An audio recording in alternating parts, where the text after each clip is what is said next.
Inusah Fuseini is a former member of parliament for Tamale Central. Samson Lardy Anyenini is a lawyer and the host of Newsfile. Gentlemen, good morning to you both.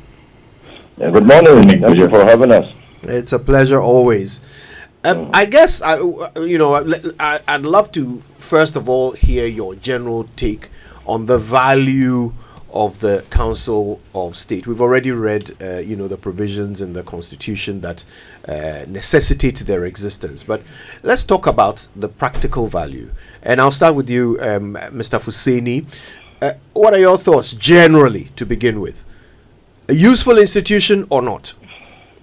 A potentially useful institution. An institution that is capable of being comprised of intelligent, experienced men of expertise, superior knowledge of matters touching and concerning the country, which persons might consider those issues or issues concerning the country in a dispassionate manner and without unnecessary partisan political consideration, and who don't want to risk partisan elections. An institution that can serve as a bulwark for an overbearing parliament, that can pass laws which laws might have some economic, social, or negative implications for the country, who might intervene in a deadlock between the president exercising his executive authority to approve of bills passed by parliament, and parliament exercising its power to form or pass laws. An institution that can take on issues that border on very important matters of state and counsel the president on what they believe could be the way forward in charting the path of development for this country.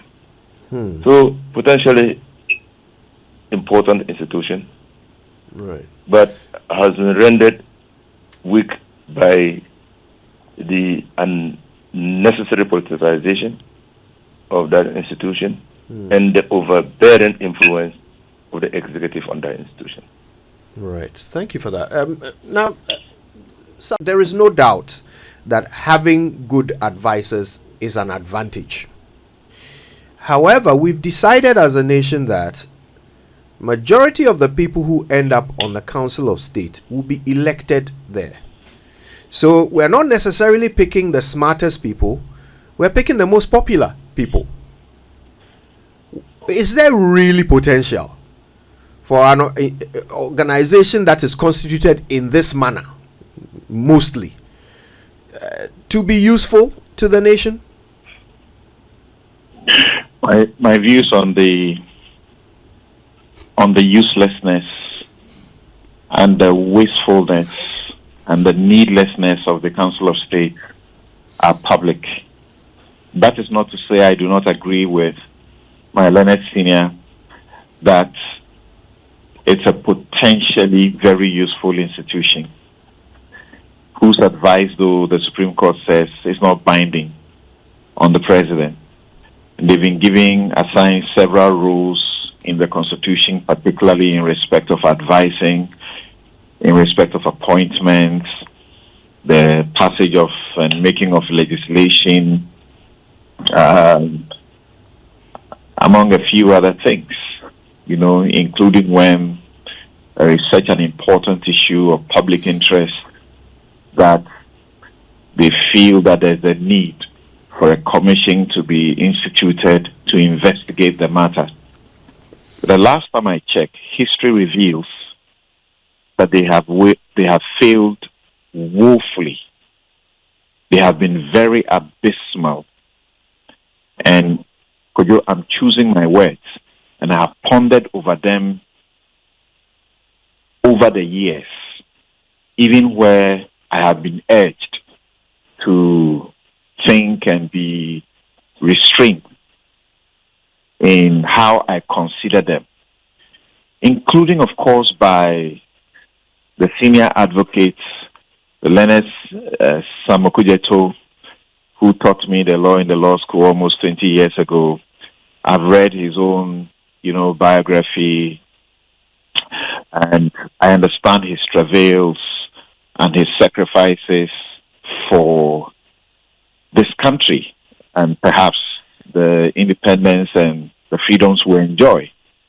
But unfortunately, I have seen this institution rendered into a very, very wasteful, needless, useless one. If you look at the four who are to be appointed, and the four are the beginning of the provision where it tells you that a former Chief Justice, a former IGP, a former Chief of Defense Staff, when it gives you that list, the four of them, you get the impression that you are going to get a chamber of people of wisdom, learned people who have great history, who can assist us to avoid our mistakes. And don't misrepresent me. Chief Justices, former Chief Justices have been there. Chief Justices I have enormous respect for. Sam Okujeto himself, who has been there. The chair of the National House of Chiefs, who have been there. The four of them. It gives you a signal that the other 16, because we have 16 regions, those who are supposed to be appointed from each region, it gives you an impression that the other 16 to be appointed ought to be persons of such caliber. But we have seen frosted in that house. We have seen rogues in that house. We have seen thieves in that important chamber. Okay? And the 11 others to be appointed by the president. Oh, our apologies. I think we need to reconnect to Samson there. We lost the signal. But Inusah, you still believe in the potential of this institution. And I want us to explore that. Because, in all honesty, if there is potential, we should have at least seen a glimpse of it. But nobody seems to have any recollection of a particular Council of State cohort that made some contribution to this nation that we still remember today. Everything they do is subject to the discretion of the president, whether or not to abide by it. So their impact is always watered down at the end. So this potential, will it ever be realized? Forgive me, I'll come to you for that answer after we finish with Samson, who I think we've reconnected with. Samson, are you there? So if I could end on the point I was making. Sure. And once again, I repeat that I have pondered over this seriously over the years, and my position has not changed. Now, in total, the president is appointing 15, and then 16 are elected. The first four to be appointed, that one gives the president obviously sometimes no choice, because you may not have two former IGPs, you may not have two former CJs and so on. So even if you have, he's restricted in the choice. And we know that these people have sufficient experience, enormous experience over the years that they can bring to bear to assist the president. Sometimes the president who knows next to nothing about the things that they will advise the president on. Okay? Then the 11 others to be appointed. How have we done it? Check. Mm-hmm. We just hand it to some party people, very partisan people, okay? And it is like a retirement benefit for them. And we can clearly see that if you are looking at the scale the standard as provided in the Constitution for the first 4 appointees, these will often not qualify. But we have done it. Now, could you check the elections that are going on today? And they have always been like this. The parties are actively in there, pushing their people in there, and pushing people of very questionable character in there. So, well, if the president can terminate the appointment, even though on grounds of ill health and so on, that also tells me how, they can play up to the president. So let me pause here until and let's continue. Yeah. Thank you, Samson. Mr. Fuseini, should I go over that question I asked earlier? Yes, you can, because Samson, certainly. Yeah. I was following him intently. So yes, we all were. So I was looking at the practicality of the potential that you described. And I was looking through the history of councils of state, if you will, the various cohorts we've had in the past. And I was trying to think, has there ever been any major contribution to national development, to national discourse, any major contribution to Ghana that can be traced directly to the Council of State?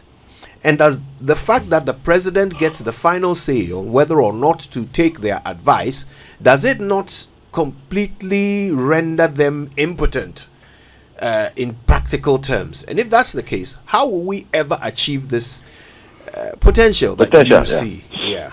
So thank you so very much for this wonderful question. First of all, I am speaking from an informed position. As a Deputy Minister for Energy, I appeared before the then constituted Council of State when they invited me as Deputy Minister in charge of power, together with my minister, Dr. Otiaji, to brief the Council of State on what could be done to bring the power crisis that we were experiencing between 2010 and 2012 to an end. What government was doing to realize the vision of government of installing 5,000 megawatts of power to abate the power crisis that Ghana had been thrown into. After discussions, the Council of State prepared a brief and met with the President. Probably that is what manifested in 2016 when government was able to bring the power crisis to an end.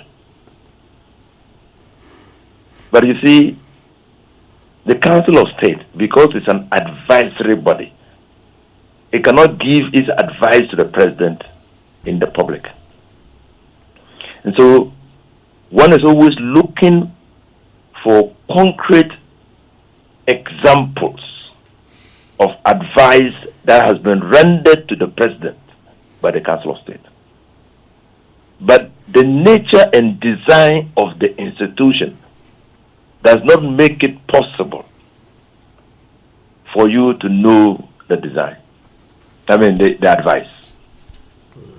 And so we are left groping in the dark on the nature of the advice given, or whether at all the Council of State advises the President. And if they do, whether the President even takes the advice.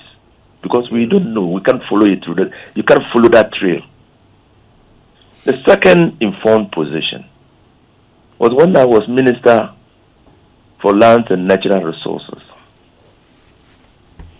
I think Ivorians or the Togolese, around the Bui area, our boundary was not properly demarcated, and I think the Ivorians were encroaching into the territory of Ghana, and we're doing everything because that part of Ghana is beyond Bui, so it's virtually inaccessible, and the citizens of other countries were now encroaching and moving the pillars that the colonialists had planted, demarcating our boundary. So the Council of State called, and most people were then engaged in illegal mining on Ghanaian territory. So the Council of State invited me as Minister for Lands and Natural Resources. My recommendation was to set up a National Boundary Commission and make sure that we plant trees or do things, maintain a permanent presence of the Ghanaian military over there, and also take measures to protect and safeguard the boundary of Ghana. And today I can say that I don't know whether that interaction with the president is what has manifested in the establishment of the Ghana Boundary Commission, because it was established pursuant to our Ghana Boundary Commission was established pursuant to our dispute with the Ivorians on the Cape 3 Points area where we're prospecting for oil. But I can say without a doubt that we now have presence beyond the Bui, and the Ghana Boundary Commission has clearly reduced that part of Ghana into possession and has replanted the pillars and also trees to clearly demarcate the boundaries of this country. I didn't meet the president, I met the Council of State. That's why I think that they are potentially useful. Well, forgive me, but the examples you gave. Okay. You have the Chief Justice, you have the IGP, you have the Chief of Defense Staff, you have the President of the National House of Chiefs. Important, no doubt, important positions. And that should send a signal of the intendment of the drafters of the Constitution. Men of experience and responsibility in their various chosen fields. Then you have 10 or a representative from each administrative region of this country. Now we have 16 who are to be elected pursuant to Article 51 of the Constitution. So the imputation of a democratic way of choosing representatives. And democracy can throw up all manner of people. Then to balance that, at that time that the Constitution was drafted, you had 10 regions, 10 administrative regions. To balance up what the elections will throw up, the Constitution then gave the president the power to appoint 11, not 10, 11 from the administrative districts to balance up whatever the democratic process will throw up. And therein lies the potential, akin to what we expected to happen in the district assemblies, the 30% of the district assemblies, to infuse the Council of State with men of experience, men of special knowledge, men of intellect, men of expertise, who will put the nation first in considering issues of national importance. So clearly, the architecture is good. It's a balance. There are people who will come to the Council of State by reason of their status in society. There are those who will come to the Council of State by reason of an election. And there are those who will come onto the Council of State to pursue in pursuance of the vision of the president. And here, the duty is imposed on the president, which is a moral duty, to choose people who would advance the cause of the nation. So if that institution or structure or design is not yielding the benefits that have been conceptualized, it is not because the institution is useless. It's because we are not living true to the original intendment of the creation of that institution. Inusah, you made some specific examples. A minister who is being recruited by the president to advise him, and that's basically your role, has to go through the Council of State before something as important as a commission may, and you're not even sure whether it's a direct imputation from it, may be set up. The other advice also was in a deputy ministerial position. Again, a position that could have directly advised the president. If the executive president wants to avail himself of advice, not only of his ministers, or the very best brains in this country, he can appoint them as his advisors. He can even recruit them on a weekly basis for engagement. Why does he need anybody established in that capacity to provide similar advice? So, you see, again, you have to go back to the Constitution. And I believe if you read Article 75 carefully, you will know that all appointees, that is, read Article 70, but I think it's Article 75 and Article 58 together. And you will be left in no doubt that the executive authority of state is vested in the president. And all other appointees are exercising delegated authority of the president. So an appointee's position vis-a-vis the president is a weak position. So the president can call you, come and advise me. And it's not only, I mean, come and talk to me on this particular thing. And you will go meet the president and talk to him. But he's your boss. But the Council of State members are not inferior to the president in terms of the duties that they perform. They're a constitutional body. So you might advise the president, and the president might not see the need to follow through your advice. Just like the Council of State can advise the president will not see. But like our people want to say, or I want to say, that too much meat does not spoil the soup. But this meat is expensive. This is very expensive. But too much meat does give gout. So I mean, gout. It will give you gout. Indeed. So I mean, there is still a need for some balancing, is there not? I mean, bearing in mind that those members of the Council of State, in effect, their position boils down to appointee anyway, because the president maintains the same amount of authority over them. He can still get rid of them. Most of them were put there, well, a lot of them were put there by him anyway. 15 of them were put there by him. 16 were elected.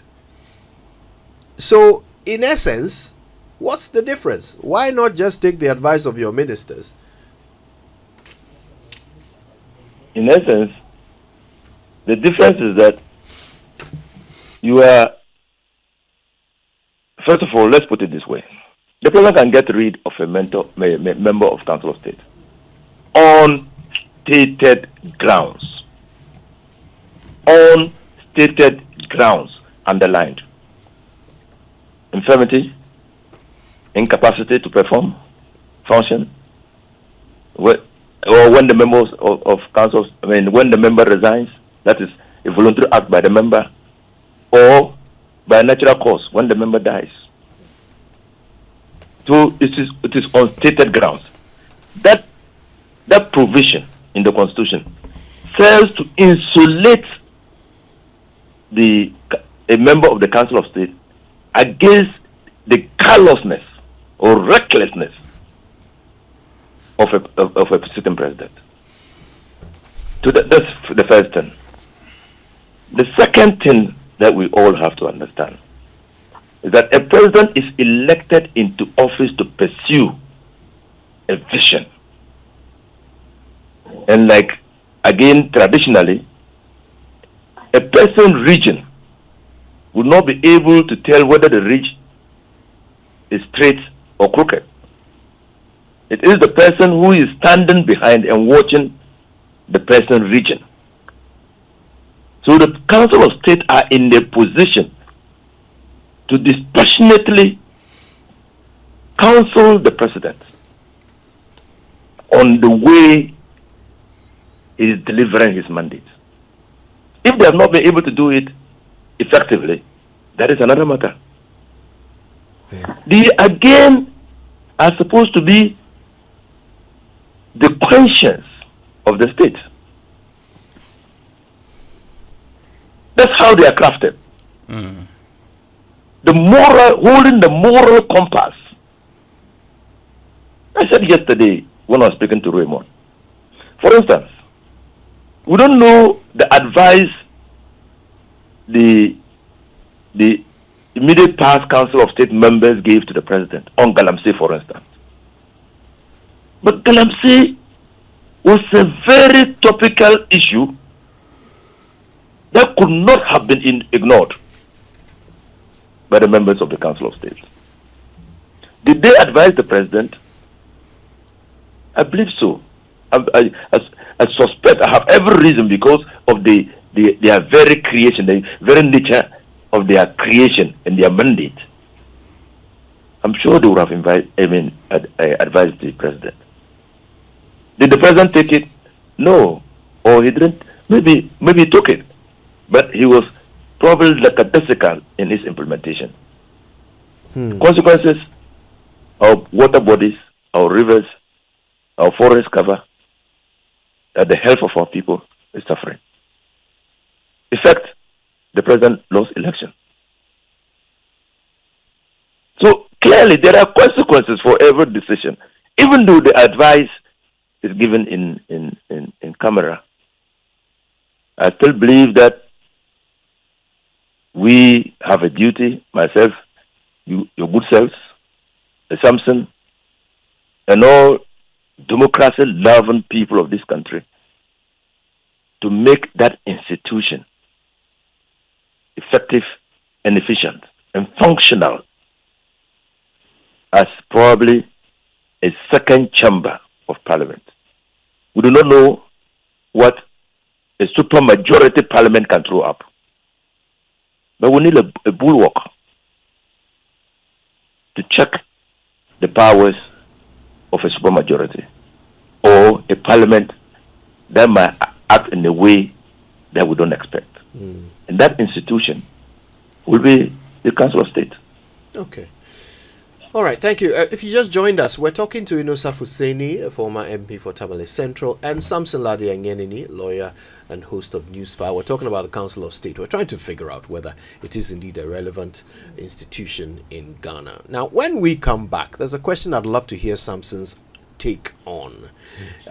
We designed our system of governance by copying both the British and American systems. They each have second houses. The Council of State was not designed in our constitution to be a second house. Not quite. However, it sounds like what you would find in our traditional rulership, where chiefs have elders who advise them. Could this be our own indigenous contribution to our system of governance? Stay with us. When we come back, we'll explore. PE for Tamale Central and Samson Lardy Anyenini, lawyer and host of Newsfile, are sharing their insights on the Council of State. Is it a relevant institution? Do we benefit from it as a nation? Inusah Fuseini believes it has potential. He outlines the potential. Samson says it's a complete waste of time and money, and he explains why. Very fascinating conversation. Let's go back to Samson first. And Samson, before the break, I was asking, look, is the Council of State not really a representation of something uniquely Ghanaian? The idea that a ruler, a leader, must have a council of elders to advise them. Is that not precisely what we're trying to do here? And if so, then what's wrong with that? You're absolutely correct. No need to belabor that point. So that's what we sought to do for ourselves by establishing the Council of State. You will see in the Constitution that after we establish the executive, the next thing we do is a Council of State before we even go to the legislature. We establish the judiciary and all, but you may also want to ask why it is the case that we have insulated the provisions on the executive, on the judiciary and parliament against easy amendments and removals. But the Council of State does not enjoy, the provisions of the Council of State do not enjoy the same status. So I have to be corrected. As far as I know, it's not an entrenched provision, which means that, for example, the numbers that the NDC have in Parliament today, it could simply just scrap it. And I would support wholeheartedly that it should be abolished for the waste that it is. Now, if you have a council of elders, and that's the import of that chamber, ask yourself whether you are getting that value. It's supposed to be a check on the president.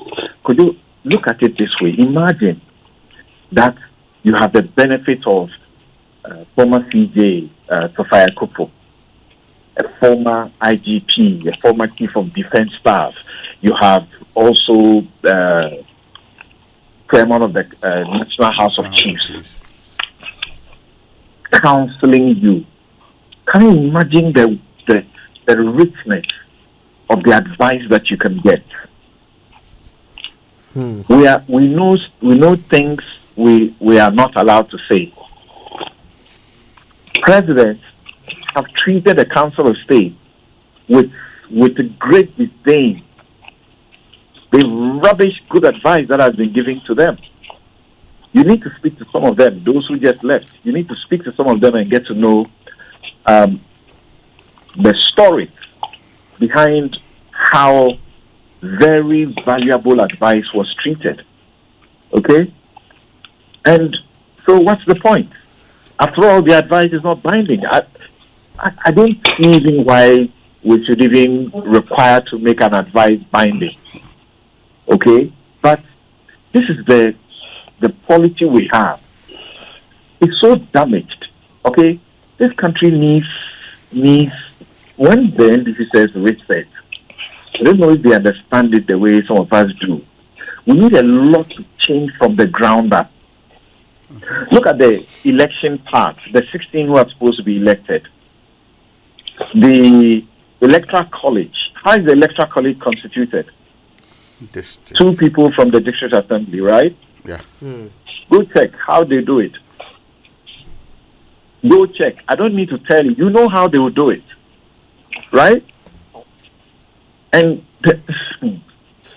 like I said, look, even in not just the Council of State that just expired, but the other one before it, some of the members themselves will confess to you how some of their members cannot be people who can give advice to anybody for them to listen to them.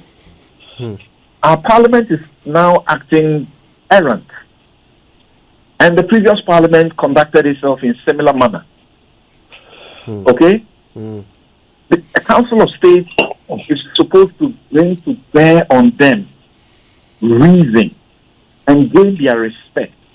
So when you have a Council of State that is partisan, true and true, so the leaders of parliament go and they get talked to by the Council of State, and they come public and they tell you what is going on.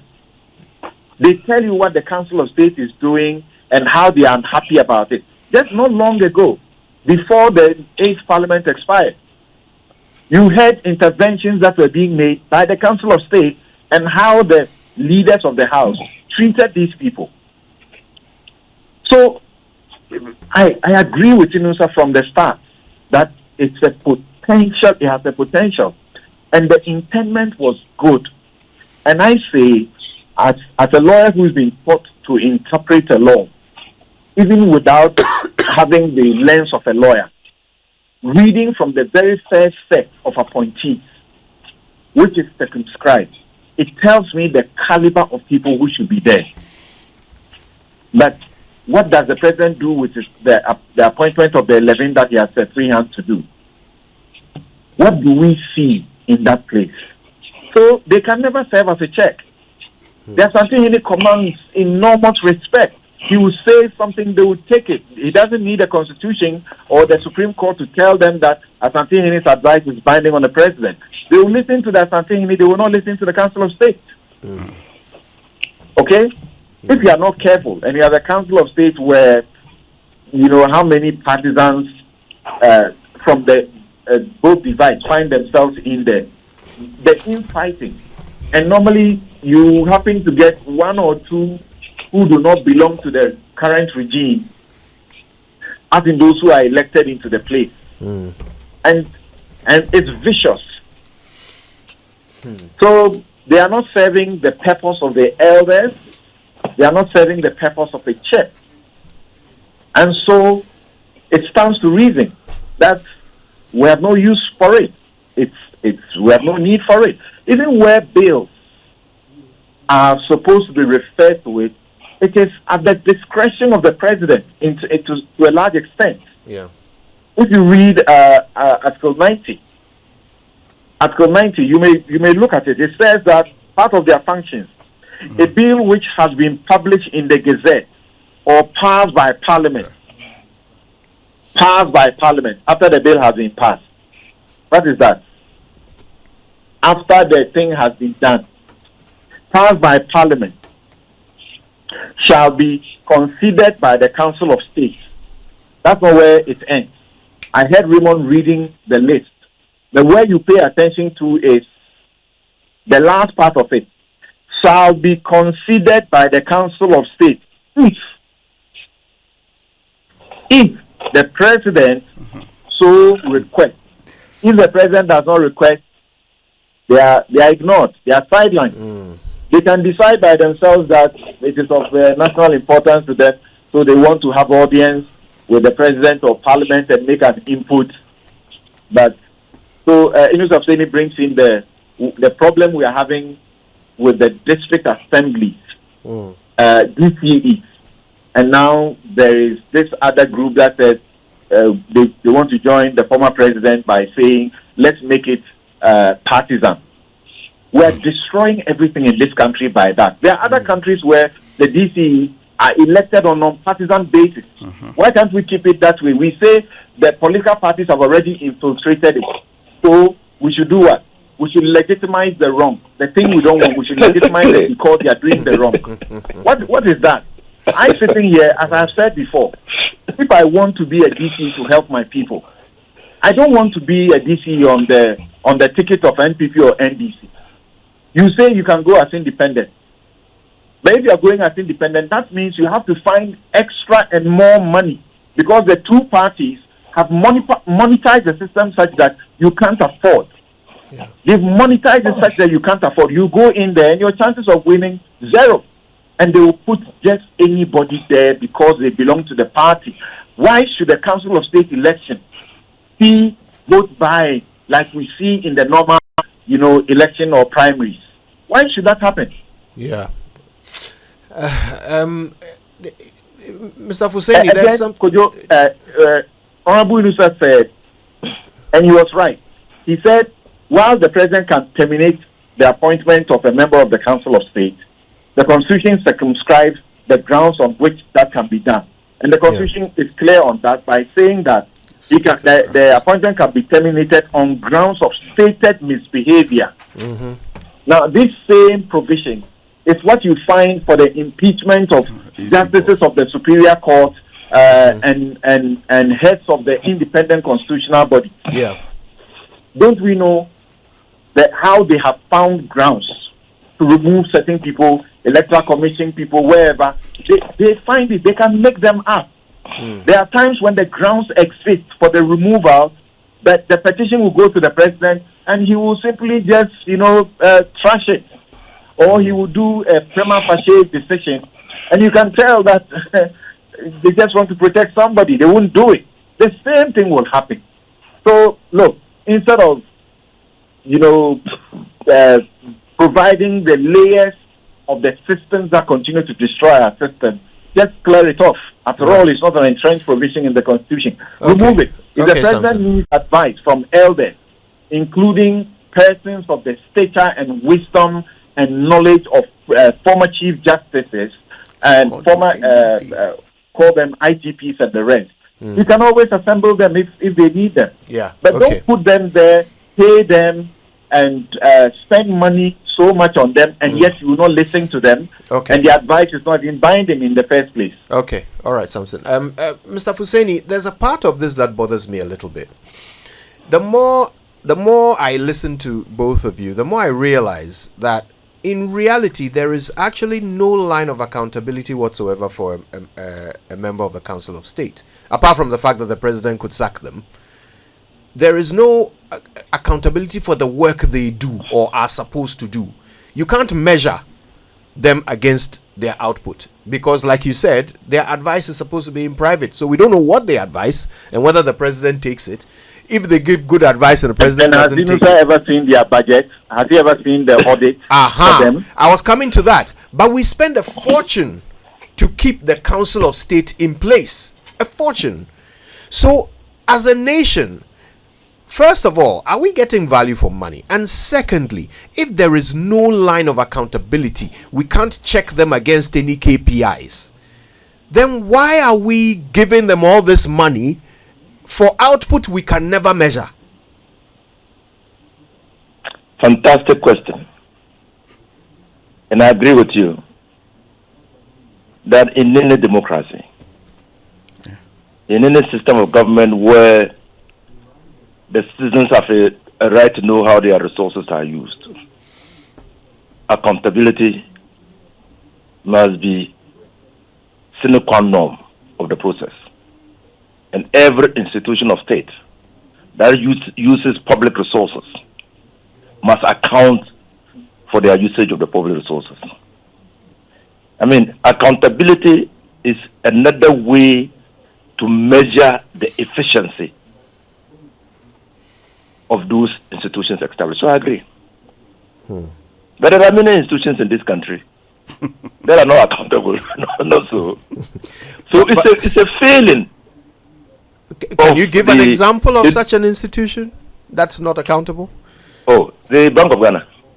Oh, there are lines of accountability. Where? We may not be, okay, so we may not. So maybe if you say we may not, then that argument counts back to the Council of State as well. No, there I don't clearly, see the lines I'm going to give you an all. example. You see, in a democracy, what makes a democracy effective and efficient is when you have countervailing institutions that can hold public officers accountable. So that is what we call checks, a system of checks and balances. So the first problem we have, and Samson, you know that Parliament is weak. Parliament is a serious countervailing institution to the abuse of public office by the executive and the judiciary. But you have a weak parliament. Why is parliament weak? Because the design, Article 78(1), establishes a parliament that looks to the executive for favors. How can they be strong? So do we say, like the good book says, if your eye is troubling, do you pluck it out? Do you plug your eye out? You have to find a way to treat the eye to serve you better. So yes, the institution of the Council of State might be failing, but I still maintain that it's a critical institution. It's a countervailing institution. So you've mentioned accountability. You've mentioned transparency. We would need to know their budget because their budget is funded from the public purse, from the consolidated fund. And all of us contributed to the consolidated fund. So we need to know how much they get. So these are mechanisms that we can incorporate to ensure that citizens are satisfied or will be satisfied or dissatisfied with the way they perform or go about performing their duties, not the institution. Yeah. Mr. You say it's akin to a tradition. So it's a marriage between the traditional concept of a council of elders and the British system of peers, the lords. It's a marriage. And so, why is that British system working? And ours is not working. Yeah, British. So you need to ask those relevant questions. It's not a second chamber, but somewhere else it is working. Because they also know that their history and values and norms of society require that you set up a council or a group of people to be the conscience of the state, holding the morals of the state, so that they can exercise some level of moral suasion and mitigate excesses by the legislature and the executive. If ours is not working, we need to interrogate why it is not working. But I still maintain it's a useful institution. In fact, this argument started even in the it's reflected in the 1969 Constitutional Assembly debates. It's reflected. In 1979, we came to the conclusion that we needed a Council of Elders. And we've repeated that in 1992 Constitution. And so I believe that let's look at the symptoms of failure and address them rather than the institutional mechanism and structure in the Constitution. That is why, under President Mills, the Constitution Review Committee did not advocate for the scrapping of the Council of State, but looked at the possible ways of reducing the appointive power of the head of state onto the council. Yeah. And also how to promote inclusiveness by ensuring that private sector, industry, and all other relevant groups are reflected in the Council of State, because they appreciated and acknowledged the significance and importance of the Council of State. Yeah. Mr. Fuseini, I mean, just to clarify, you mentioned another example of an institution that doesn't have lines of accountability as Bank of Ghana. But to be fair, the Bank of Ghana is subject to the scrutiny of Parliament. You know that currently there's even a debate about the fact that they printed money, and the NDC government says they should have come to Parliament for permission to do so. So that's an accountability line, is it not? So I agree. And I raise it for very interesting purposes. Yeah. I agree entirely with you. To do that, so we see impunity. To do that, you have to come to Parliament. Why didn't they come to Parliament? Because Parliament was weak. Parliament could not compel. You have an overbearing executive. How do you reconcile? You need the Council of State. Samson, I mean, at this point, Raymond, you had something I was asking Honorable Inusah a question. Forgive me, but Samson, before you come in, there's a question to you, Mr. Inusah. I think this is from Kofi Bentel. Yes. It says the Council of State is simply an issue of cost and benefit. If they cost the nation or the state nothing, we can keep them. For now, they are not worth the cost to the state. For a poor country, the amount we spend on them is entirely unjustified. Agreed? I don't agree. Kofi Bentel is assuming many things because of the design and structure of the Council of State. He's assuming that they're not beneficial to this country because he doesn't know what they are doing. That could be a fundamental flaw. I mean, into which Kofi Bentel is fallen by reason of ignorance. In fact, he's saying that whatever advice they are giving, the benefit, the cost far outweighs the benefits. That's what he's saying. No. You can. How do you come to that conclusion? What is the mechanism that has been developed to test the value of the advice given by the Council of State? But even before you can test the value of the advice, there is a big impediment in the form of the president's discretion on whether to take the advice or not. That in itself devalues the advice, doesn't it? Oh, that in itself is a cause for worry, because you expect that an advice, if it is sound, reasonable, and beneficial, potentially beneficial, should be taken.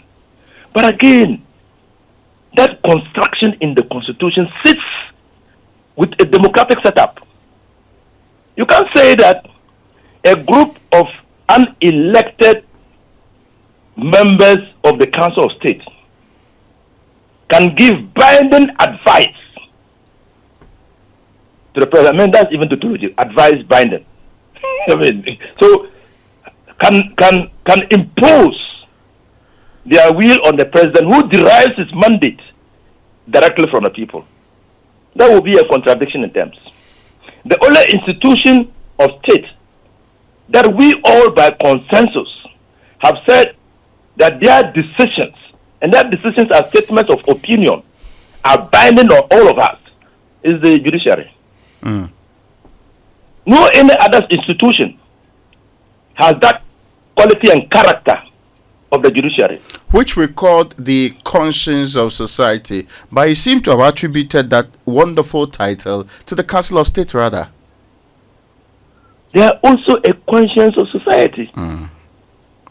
The law, the judiciary, is only to hold, first of all, interpret the law, and interpreting the law, enforcing the law, and ensuring that the rule of law and equality before the law is held sacrosanct in society. It's a value that we subscribe to. But conscience is about morality. Even though, is it John Locke or who said, Locke, at the fringes of law, every law is morality. But what the courts do is not morality. It's applying the law as stated, as provided by Parliament.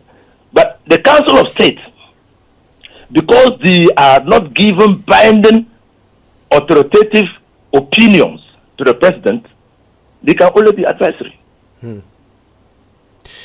And that is in sync with democratic practices and principles.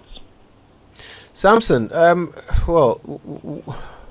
regardless of your strong views, it seems for the next 4 years we will have a Council of State. What would you say are some practical things we can do to derive more value from their existence? It doesn't seem. We will have the Council of State, and we may have it for how many decades to come. Anyway, Yeah. and I hear Inusah. When I hear him talk about what I agree with, that the potential they have. The point is that they are not what they ought to be, which is something he agrees. Where he talks about that they are supposed to be a check. Well, we don't see them, exercising that check. They are supposed to be a chamber of elders. They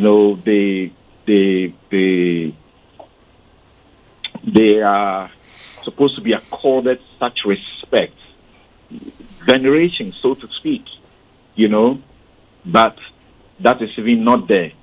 And why that is not there is known. We know it. It is because of how they are constituted in the first. I agree with you. Design, structure. Except that, but for the first four circumscribed, the rest, we know the problem. And that problem will not go away. I hear him say the president's appointing powers in respect of in excess of 6,000 people to be appointed. We understand. It's just too much. And we can give some of that power to the Council of State. And I ask the question, what's the use of the Public Services Commission? and again, you go to the Public Services Commission, and they too cannot appear to exercise, some good authority. Look at what is happening now. After the elections, the presidents the government begins to make all these appointments where you expect that, people with some respect will act with expecting modicum of reason. They will apply some reasonability, some expected wisdom and judgment, and say, I have lost power. I have no business appointing new people. But the politicians will continue to do that, right? And they do it. This morning I was having a conversation with some friends about, I got a call in the course of the last week for me to help in helping with a suit of some sort for people who are being sacked en masse. And I'm used to it. And there's this story where a group of staff in their hundreds were just, sacked when government changed at one point. And guess what? The people who helped to identify these people as not belonging to the party that has won power, a few years later, when government changed again, they became the victims. They who had served as witnesses when I was leading the other group in court, they now tend to come to me, now asking me to come and represent them. And I said, you see how it works?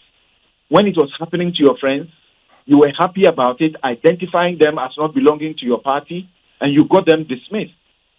We were in court, you were there trying to witness for the party people against them. And you were installed. Now you are facing that and you want me to come and defend you. I went there, of course, because I must work with principle, and defended them against the new regime. The same thing has played out again. Another government has come and is en masse sacking people. Because the way they are sacking them around the place, you have no idea.